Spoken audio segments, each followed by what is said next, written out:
कोई मोहिनी सिद्धि है उसके पास जो अपने को बुद्ध कहता है। इतना अहंकारी स्वयं को बुद्ध घोषित कर रहा है। उसके जादू मंत्र को देखिए। उर्मिला कश्यप और उसके दोनों भाई अपने शिष्यों के साथ उस पाखंडी के संघ में शामिल हो गए। साधो साधो, वेदों को नहीं मानता और पुराण को सर्वथा अवास्तविक बताता है। और तो और वो ईश्वर तक को नहीं मानता। ईश्वर की आस्था के प्रति विश्वास, ये तो भयानक प्रलय की सूचना है। हाँ गुरुवारी, मगधवासियों से वो कहता है जागरूक हो जाओ तो तुम्हारे अंदर के दुखों और क्लेशों का अपने अंदर से शांति मिलेगी। उनमें विवेक और ध्यान जगाता है। जंगल की आग है गुरुवर, जंगल की आग। अगर इसे यूं ही हवा लगती गई एक दिन भीषण अग्नि बनकर हम सबको जला देगी और धर्म का विनाश होगा। धर्म का विनाश होगा। नहीं, हम उसकी इस चाल को सफल नहीं होने देंगे। मगध के महाराज अवश्य हमारी दुहाई सुनेंगे। उस बुद्ध का सर काटकर यदि मैंने मगध के द्वार पर न लटका दिया तो। महाराज बिंबिसार बता रहे हैं।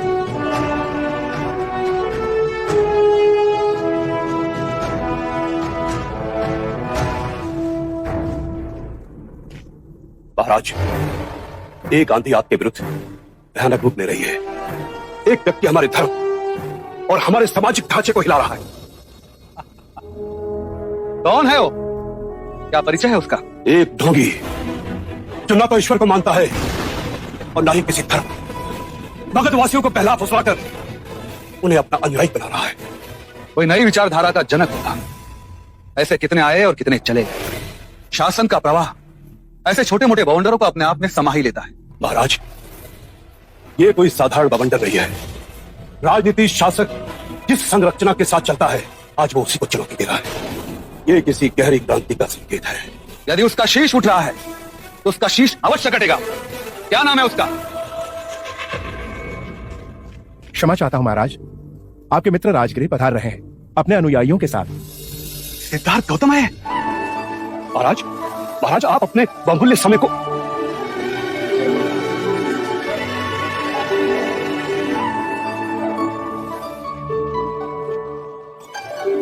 महाराज, आपके स्वागत के लिए वे स्वयं नहीं आए। इतना अभिमान।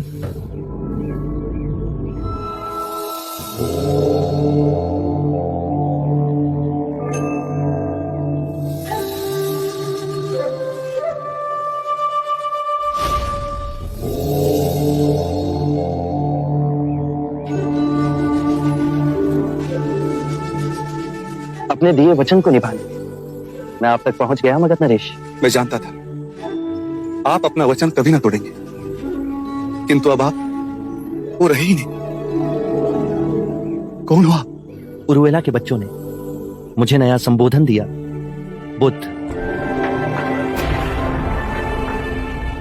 अति श्रेष्ठ। बुद्ध बुद्ध बुद्ध बुद्ध बुद्ध बुद्ध। मैं भी अब आपको बुद्ध ही कहूंगा। सिद्धार्थ से बुद्ध का परिवर्तन अद्भुत है। आपका आभामंडल, आपसे झरता शांति का झरना, आपका अभूतपूर्ण सौंदर्य इस बात की हुंकार दे रहा है कि आप उस परम ज्ञान को और मैं चक्रवर्ती राजा होने के बाद भी निम्न ही रह गया। ये ऊंचता नीचता का विचार ही असत्य है। पहले क्षण आपने मुझे अपनी बुद्धि से देखा, इसीलिए आपको हमारे बीच अंतर का विचार आया। उसके बाद आपने मुझे अपने मन की आंखों से देखा। वहां आपकी चेतना विभाजित ना हो सके। पृथ्वी तुम्हारी जड़ें हैं और स्वर्ग तुम्हारी फैलती हुई ऊर्जा।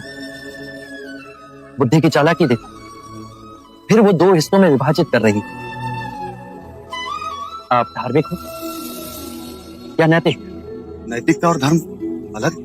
हाँ, नैतिकता स्वर्ग का प्रलोभन देती है, नरक से डराती है, दो हिस्सों में बांटती है। धर्म ऐसा नहीं करता।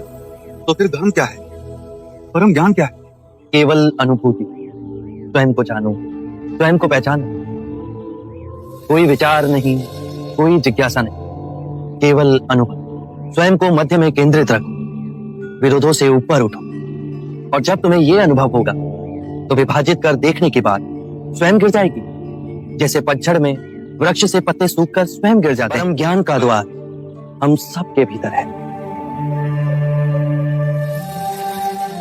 आप मुझे अपना अनुयायी बनाएंगे? अवश्य।